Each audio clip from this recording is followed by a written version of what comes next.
Amazing predicaments, amazing technology, amazing triumphs.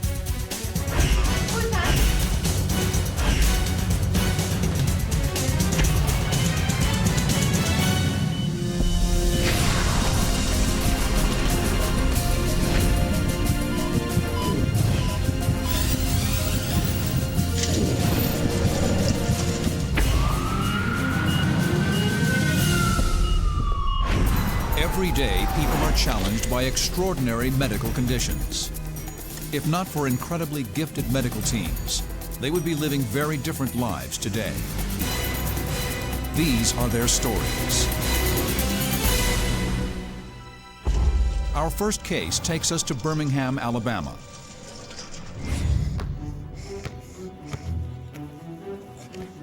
Ten-year-old Patrick German leads an active life, just like any other fifth grade boy. But he's not like any other fifth grader.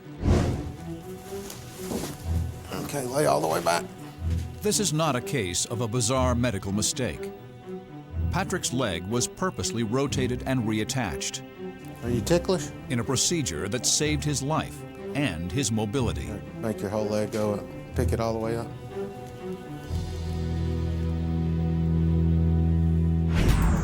Patrick's extraordinary saga began 2 years ago on the basketball court. After a game, he complained to his father and mother about pain in his knee. It really was hurting really bad. You could really tell it was hurting. So my husband took him to an after-care facility. There, an X-ray revealed a large growth in his thigh bone, just above the knee.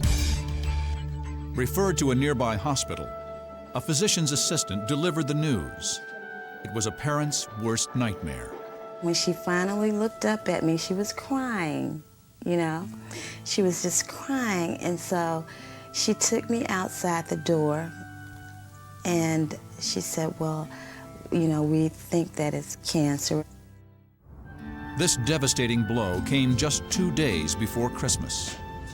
They told us just to go home and try not to be overly concerned about it and don't worry about it. You know, just have a nice Christmas and not think about it.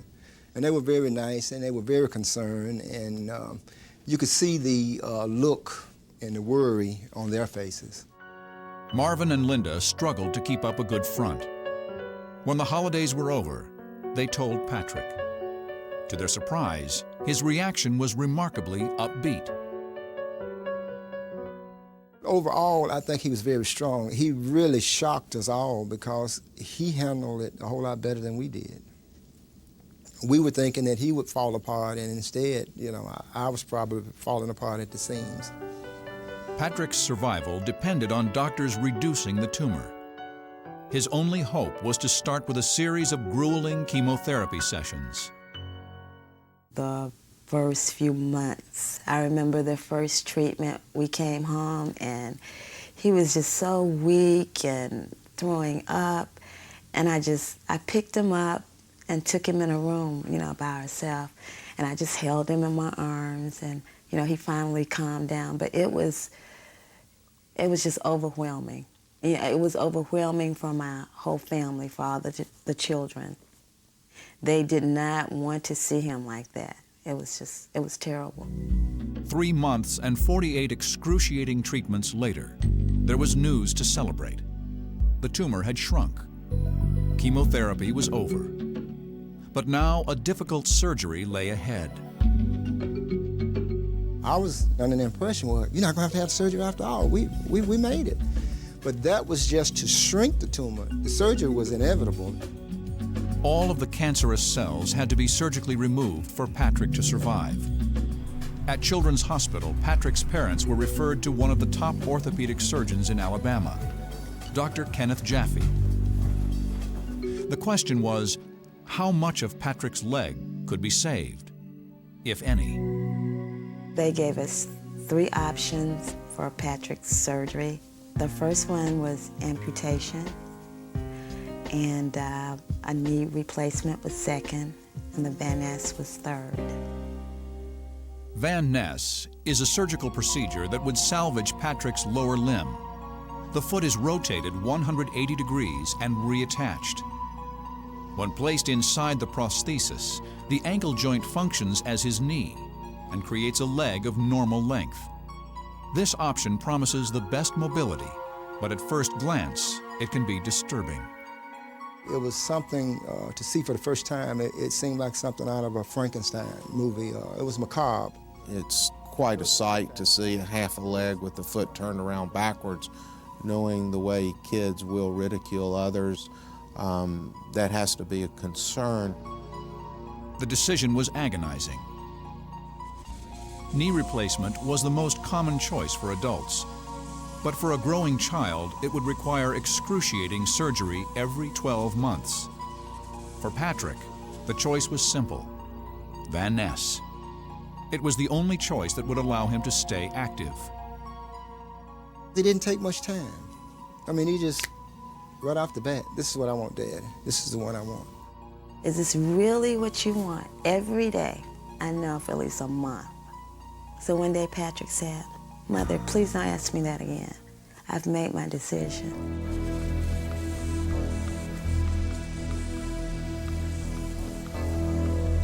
At 7 a.m. on April 10, 2000, Dr. Jaffe begins the surgery to remove the tumor and reattach the remaining shin bone to Patrick's thigh. He measures carefully before making his cuts. He must steer well clear of the tumor, or he could jeopardize Patrick's life. Make sure there's plenty of skin to close. Dr. Jaffe proceeds through the muscle. All veins and arteries are clamped and severed except for the main nerve. I do this in conjunction with a vascular surgeon because they're going to be involved with the reconstruction of the blood vessels. Then it's time to cut the diseased bone away. Now the doctor rotates the lower limb and aligns it with the thigh bone. A steel plate holds the two bones in place. Finally, the vascular surgeon performs the critical task of reconnecting the veins and arteries. The surgery should be over, but there's a problem. Blood is not flowing properly into Patrick's foot. Dr. Jaffe came out and told us, we might have to amputate. And my husband was like, "No, you're gonna fix it." At this stage of the game, we had already accepted the Van Ness procedure. And so it was difficult to even consider anything less than that. And so we just prayed and prayed. The vascular surgeon tries again, but he is now working against the clock. You're under a time constraint because once you cut the blood vessels, you want to get them reconnected as quick as possible so the other portion of the leg doesn't die that's not being perfused with blood. The second try succeeds. Patrick's lower leg is saved.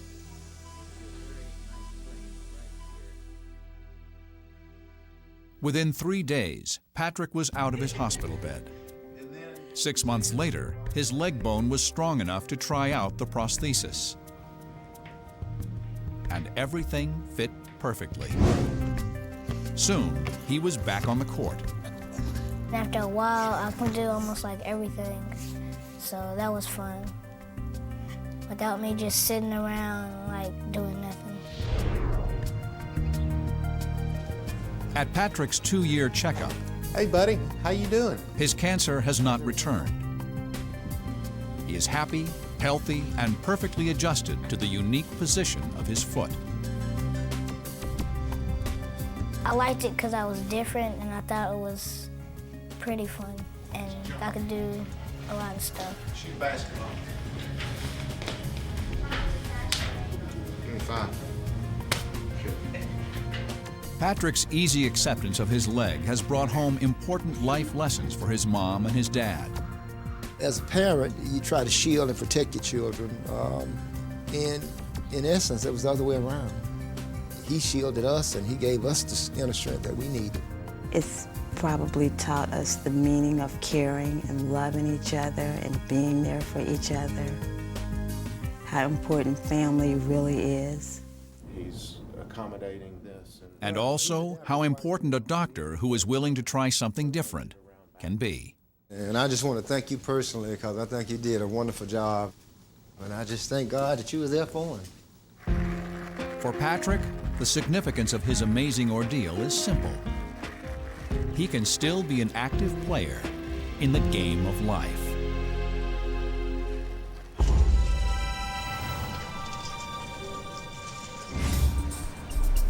The Mayo Clinic, with centers throughout the United States, is one of the leading medical institutions in the world.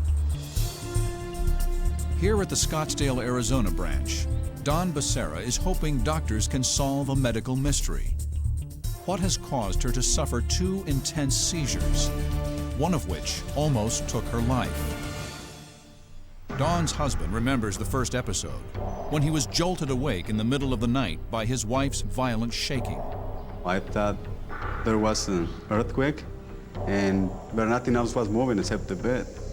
So I turned on the light, and she was foaming, and her tongue was sticking out, and she was really like grinding her teeth really bad, and she wasn't breathing. Dawn suffered a massive seizure called a grand mal. Doctors prescribed drugs to keep the seizures at bay. She was taking the medicine, and then she stopped because the doctor told her that everything looked fine. That's when she had the second one. Dawn's second seizure was even more violent than the first. She stopped breathing, and paramedics had to perform CPR to revive her. Dawn clenched her jaw with such force that she bit through her tongue and actually ground off parts of her teeth. It's this second episode that brought Dawn to the Mayo Clinic and into the office of neurosurgeon Dr. Richard Zimmerman. She was neurologically normal, so she really had no obvious problems other than when she would have an epileptic attack, a seizure. This is the MRI of the brain that shows... After a battery of tests, an MRI revealed a small lesion in Dawn's brain. Dr. Zimmerman pinpoints it as the cause of her seizures. However, what the lesion actually is sounds like something out of a horror movie. The larva of a tapeworm. A tapeworm larva is the juvenile growth stage of the tapeworm, a parasite that lives in the small intestine. Tapeworms are often contracted by eating undercooked pork. But Dawn never had a tapeworm. So how did a tapeworm larva end up in her body, let alone her brain? Dawn's history was that she has spent part of her time in Mexico, and that is significant in patients who have seizures because certain parts of the world have endemic problems with this pork tapeworm. Dawn's husband remembers an incident during one of their trips to Mexico that could have caused her condition. She asked me, hey, I want to have some tacos. I said, fine, let's go get some tacos. Then she saw a taco stand, and I said, no, don't eat them here. And she did. Most likely, it was the food handler who had the tapeworm. He probably passed along the eggs due to improper hygiene when he touched Dawn's food. Later that night, Dawn fell extremely ill. After 2 weeks, she seemed to recover. But what she didn't know was that the tapeworm eggs in her stomach were hatching into tapeworm larvae. The larva is born encased in its own cocoon-like cyst, and the cyst soon invades the body. It's absorbed into the bloodstream just like anything else that's eaten and taken into the digestive system, and the nutrients, or sometimes parasites, are absorbed and distributed through the bloodstream. The cyst could end up in muscles or the eyes, or in Dawn's case, the brain. Eventually, the larva in Dawn's brain died, causing an inflammation of the surrounding tissue, which triggered the seizures. She was an ideal candidate for surgery because she has seizures and only one cyst in the brain, so removal of that problem, the cyst, would help get rid of her seizures. Along with neurosurgery comes a myriad of life-threatening complications. Bleeding, infection, stroke, coma, paralysis, seizures or worsening seizures. Those are all the things that can happen when you do a brain operation. As if the prospect of brain surgery wasn't traumatic enough, Dawn and Manuel are startled when they're told that the surgery will be performed while Dawn is awake. One of the important things was not to damage any of the good brain that surrounded this cyst. And because it was an area where potentially her language, both English and Spanish, might be located, based on some of the neuropsych tests we had done, we wanted to make sure that she could continue to talk as we went through that portion of the brain. The only way to do that is obviously to keep her awake. In this footage of the surgery, Dawn is prepped for the procedure. Outside the OR, Manuel waits anxiously, not knowing whether his wife will ever be the same. Didn't know if at the end of the surgery she would be able to recognize me or to walk or talk to me, so I was really, really concerned. We get you nice and comfy. Dawn is secured in a surgical vise that completely immobilizes her head. It is vital that she remain still during the surgery. This operation could trigger a seizure. Any sudden movement could permanently damage Dawn's memory, leave her paralyzed, or even take her life. No, okay. Dr. Zimmerman begins by cutting away a portion of the skull to gain access to the brain. You go. Remarkably, Dawn feels little pain. There is some discomfort when the bone comes off, and that's why we have additional sedation and some local anesthetic, but you try and numb up a lot of the scalp and stuff so that doesn't hurt. Then the most critical period begins.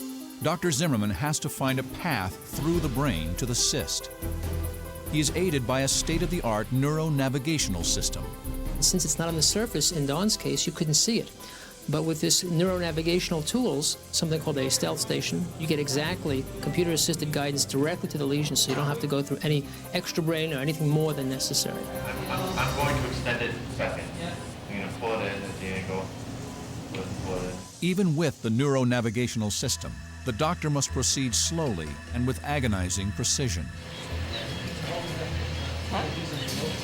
Finally, after over 2 hours, Dr. Zimmerman located the larval cyst, burrowed a few millimeters inside the brain. He must remove it with microscopic accuracy. Now, the final and most hazardous part of the procedure. Dr. Zimmerman removes the portion of the brain that was inflamed by the cyst, or Dawn's seizures could reoccur. This is the most critical moment for Dawn to be conscious. If she begins to have difficulty speaking in Spanish or English, Dr. Zimmerman will have to stop. She's asked in Spanish what she'd like after surgery.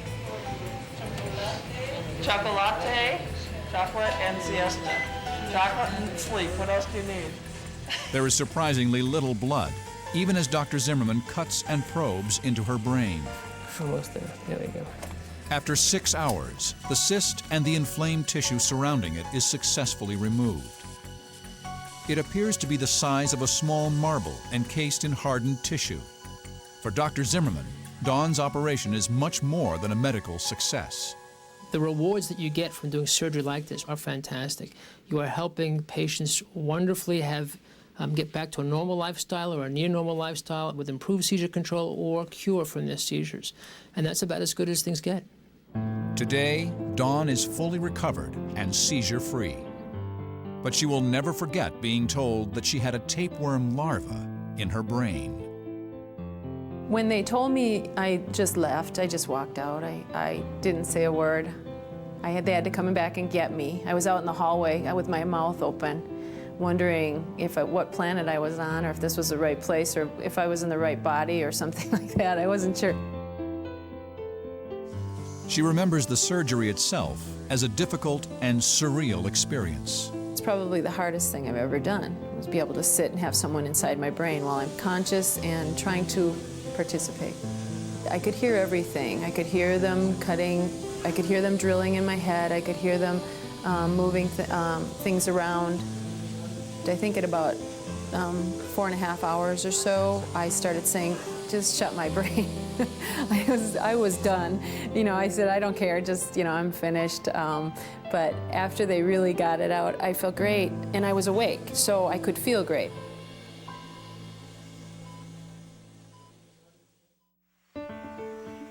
Throughout her ordeal, Dawn received support from a legion of friends, family, and, of course, her husband. But there is a special place in her heart reserved only for her surgeon. How are you? He went in, he got the worm out of my head, and he did it in a great manner, and I care a lot for him. He gave me my new life.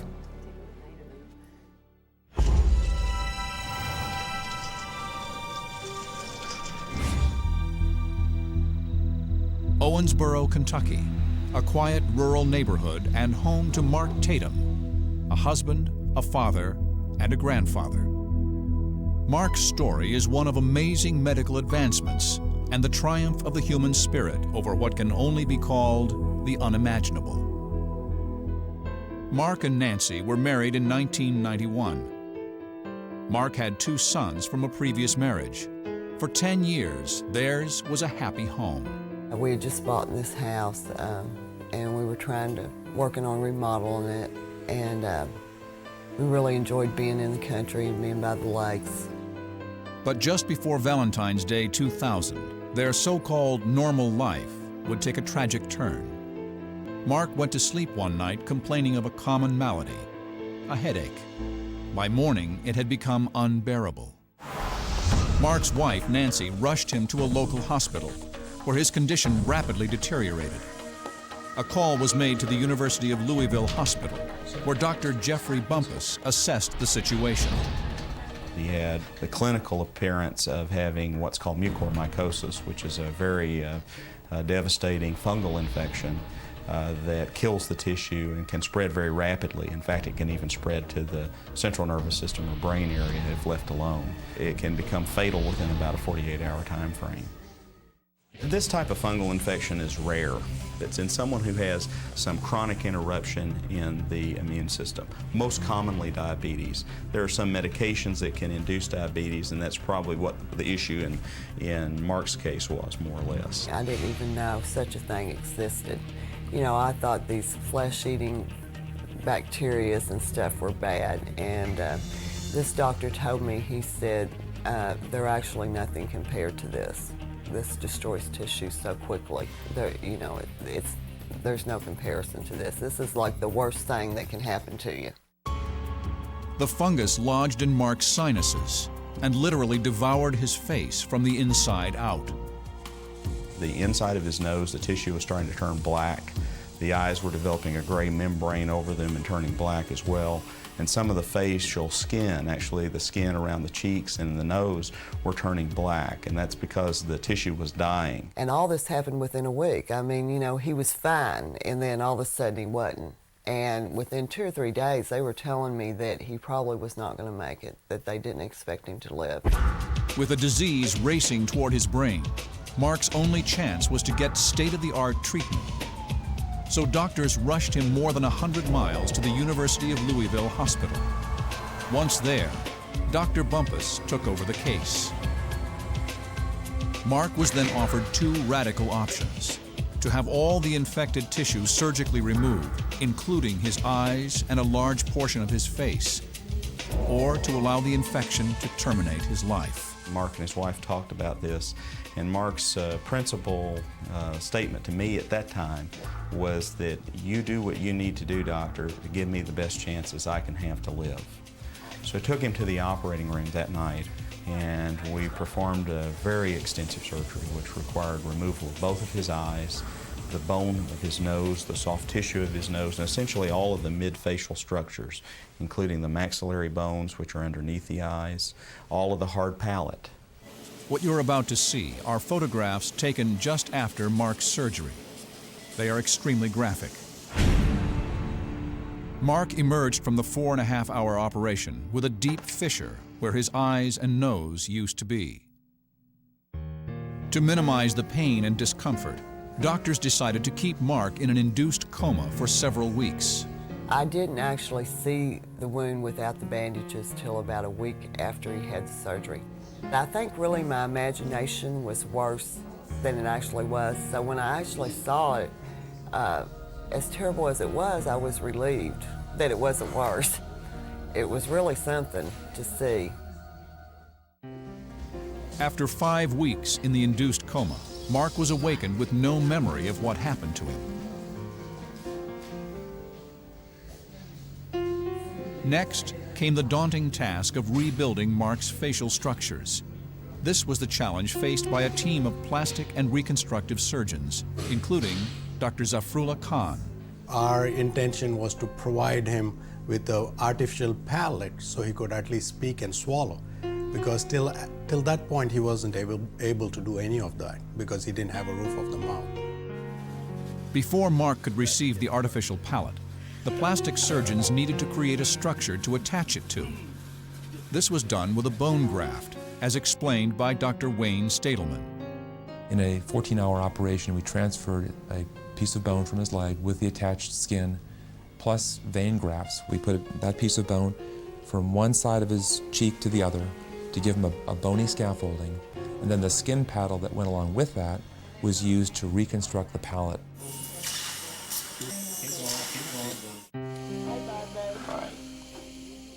The most wonderful thing they did was when they reconstructed his mouth, because then he could talk, he could eat, he could drink.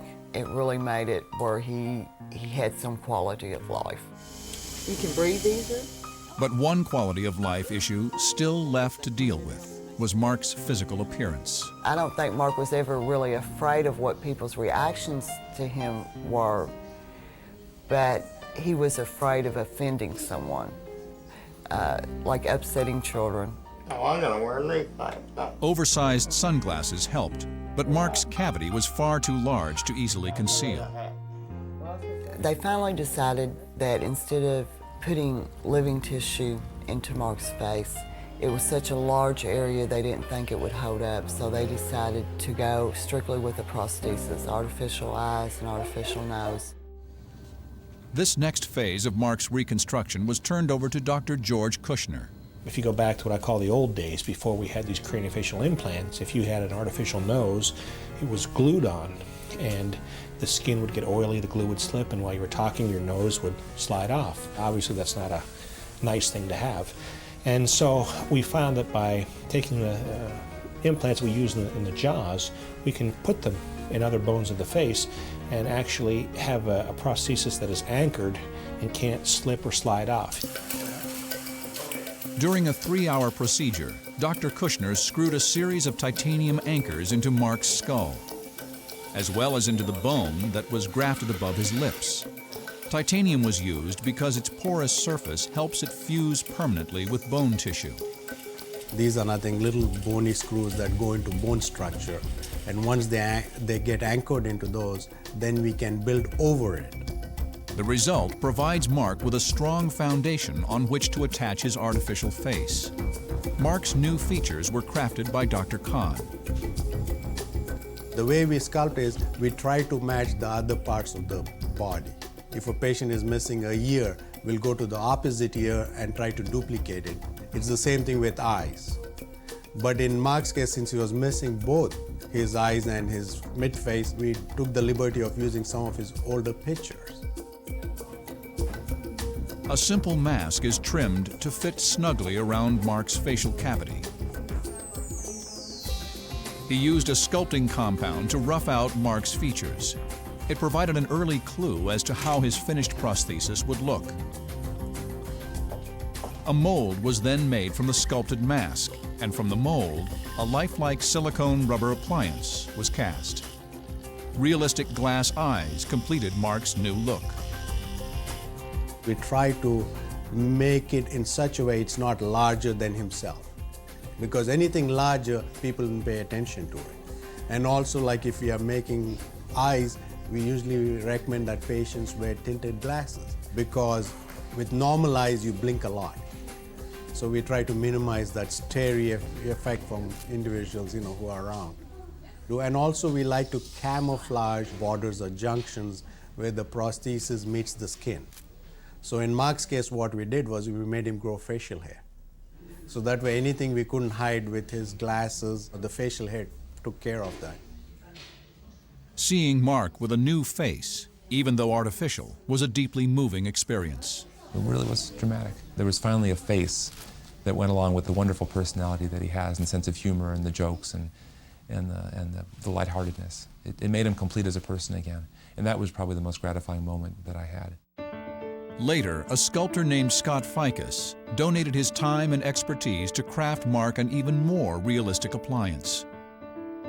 Taking care of Mark's new face has become part of Mark and Nancy's daily routine.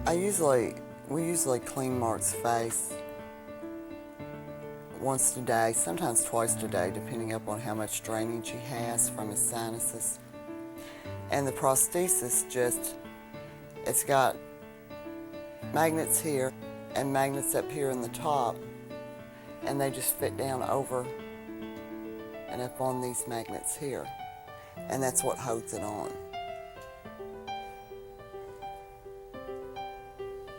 That's all there is to it. Nancy makes it look easy, but there are struggles every day. Still, Mark has adopted an incredibly positive outlook on life. The tear ducts are gone, and I have no tears, so I cry from my heart. Just because I can't see, I mean, I think eyesight is very precious. There's a lot of beautiful things, but I'm 45, and I've seen enough to last me a lifetime. Although Mark can't see how he looks, he is still thrilled with his prosthesis. It feels good to me. And it looks good too. Yeah, I hope it looks good to her.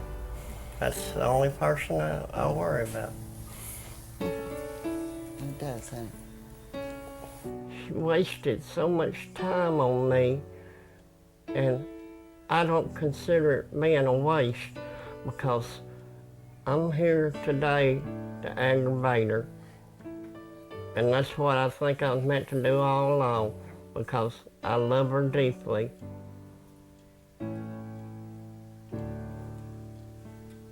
I love you, honey.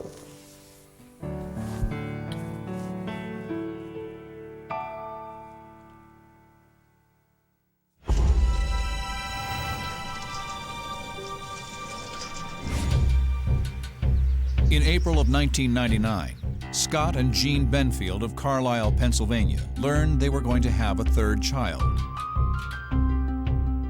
Unfortunately, this pregnancy would be anything but routine. In the 20th week of the pregnancy, Jean and Scott had their first sonogram. The lab person that was there with us was very upbeat, and what are you going to name the baby, and are you excited?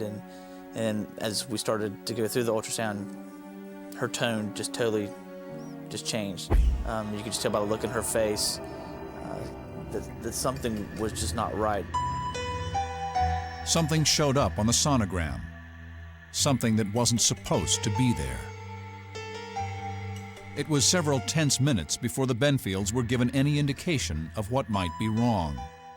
They told us that there was a problem with the fetus and that he was not developing the way that you normally would develop, and the intestine was on the outside of his body.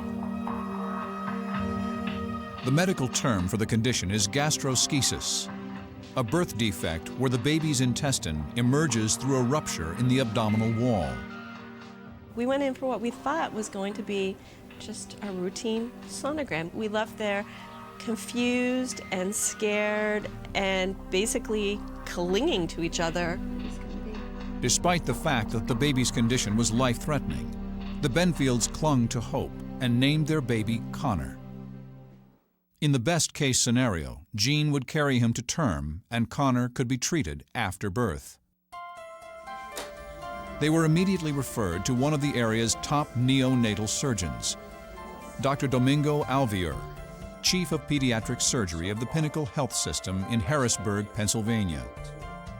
When Jean Benfield came, obviously she was very anxious about the condition because she has no knowledge what it is, what it means, whether to go on with the pregnancy or terminate it or any other options. In order for Connor to survive, two things needed to happen. First, he would have to be born by cesarean section. Then, immediately after birth, he would need emergency surgery, where his intestines would be reinserted into his abdominal cavity. I can remember us both pretty much breaking down in their office, but on the walls there were stories of kids, newspaper articles of having similar conditions and coming out okay, and they seemed to really comfort us, and that helped. The goal during the pregnancy was to keep the baby in the womb for as long as possible. Jean had to undergo weekly sonograms to monitor Connor's condition. Every time we went, we'd kind of hold our breath, waiting to see what they would say. And then, you know, if we made it through that week, it was, okay, we've made it through another week, you know, just hold on till the following week. So it was just a very long waiting game. Then, at the 29th week, a crisis. We went in for an ultrasound, and his intestines did not look good at all, which was the news that we were dreading to hear. We went back then the following week for a follow-up ultrasound to see how he was doing, and he was not doing any better. Connor's intestines were just becoming too distressed, and that he was going to have to be born. On October 26, 1999, 30 weeks into Jean's pregnancy, Connor was delivered by cesarean section, 10 weeks premature, with his intestines perilously outside of his body. Luckily, we got to kiss Connor before he went into surgery and see him so that, God forbid, he didn't make it through the surgery. At least we had seen our baby. Connor was immediately rushed into surgery. The fear was the opening in his abdomen could tighten around his intestine, cutting off blood flow to the delicate organ. To prevent this, surgery began right away. No incision was needed, as Dr. Alvear used the rupture in the abdomen for his entry point. The most important part of the procedure is trying to carefully bring the intestine back into the abdominal cavity. And the dangers here would be rupturing the intestine itself, traumatizing the blood vessel that supplies the intestine. And then the other dangers would be if you push all the intestine in and can cause blockage into the main blood vessel of the baby, which is the inferior vena cava or the abdominal aorta, and also causes the diaphragm to be pushed up and causing the baby to have trouble with breathing. Slowly, with this special forceps that we have, carefully insert the intestine in the abdominal cavity. If there is any change in the vital signs, then this procedure is aborted. We will fall back and wait. You test the tension of the abdominal wall itself and see if it's very tense. Now this next procedure is removing the umbilical cord, but preserving the skin to create a new belly button.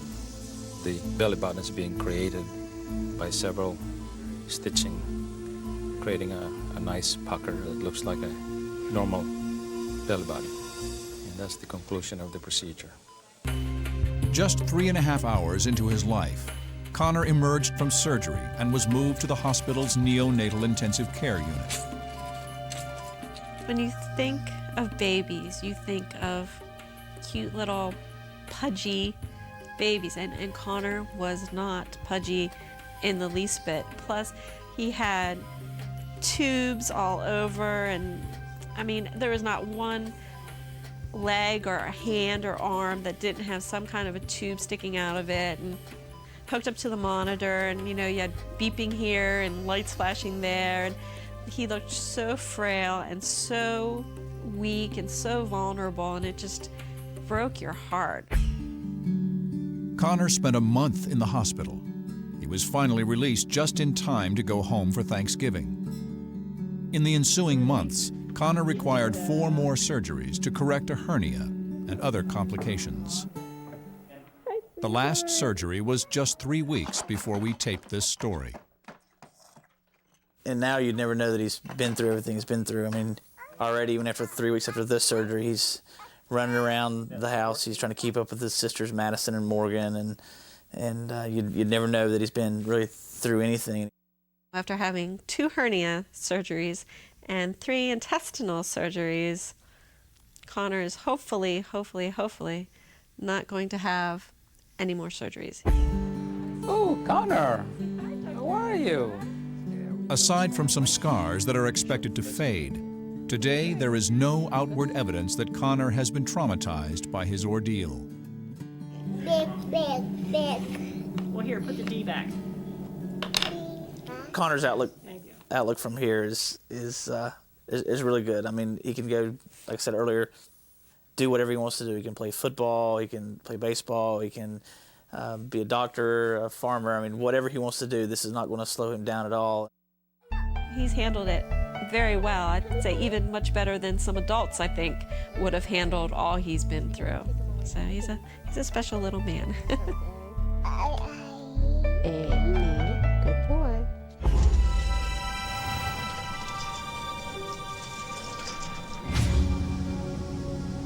Bethesda, Maryland is where Nathan Yoder grew up. But by the age of 14, he had only grown to the height of 3 feet 11 inches, about half the height of his 16-year-old brother. The medical term for Nathan's condition is short-statured. The physical reality was a lifetime of limitations. An ordinary countertop was inaccessible. Cupboards were out of reach. Stovetops, a danger. There are a lot of disadvantages, like for example, like walking around like with my friends, because they'd have much longer legs than I would. So when I'd walk with them, I'd usually have to walk twice as fast. Nathan was born with a genetic condition which is also called dwarfism. It was something his mother, Joyce Yoder, had to come to terms with. It was an adjustment, but you know, you fall in love with your baby when they come to you because he came as he was. But she remained troubled that the adult world is not built for short people. Our physical world is primarily designed for people who are around 5 foot or taller. That's the way homes and countertops and cars and everything in our physical world is designed.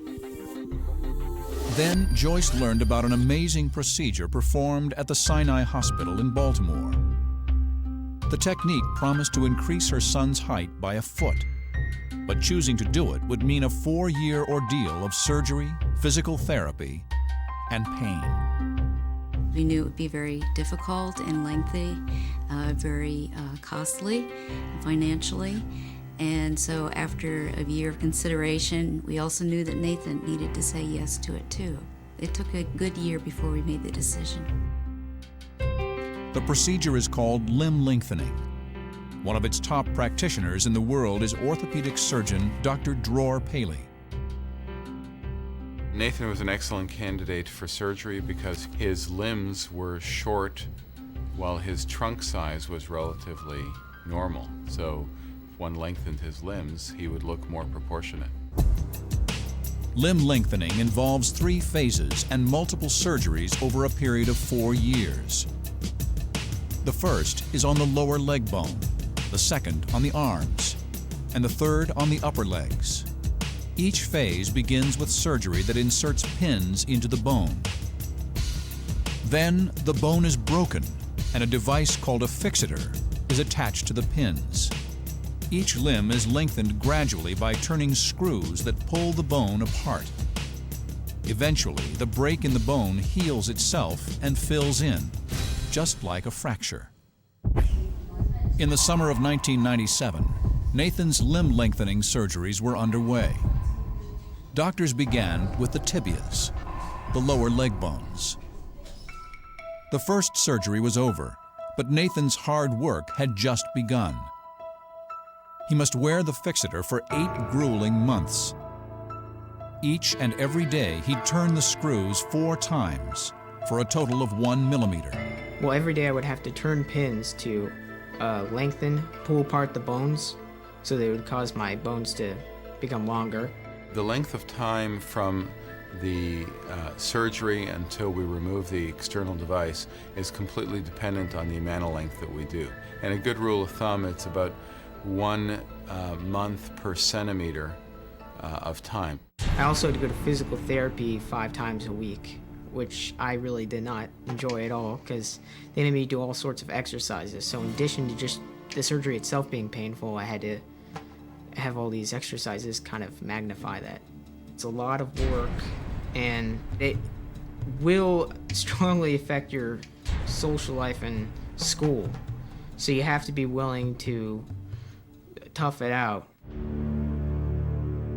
Then there's the maintenance. Every day, 28 pins, 14 per leg, have to be cleaned with a sterile solution to prevent infection. All those routines were every day, 7 days a week. And this went on for maybe 7 to 8 months during the lengthening and the bone hardening stage. For the 8 months of the first phase, most patients feel only a little pain. Nathan was not so lucky. I was actually not expecting it to be a big deal, but it ended up being like very painful and arduous, and I ended up losing a lot of sleep, having trouble doing schoolwork and stuff like that, which is kind of shocking.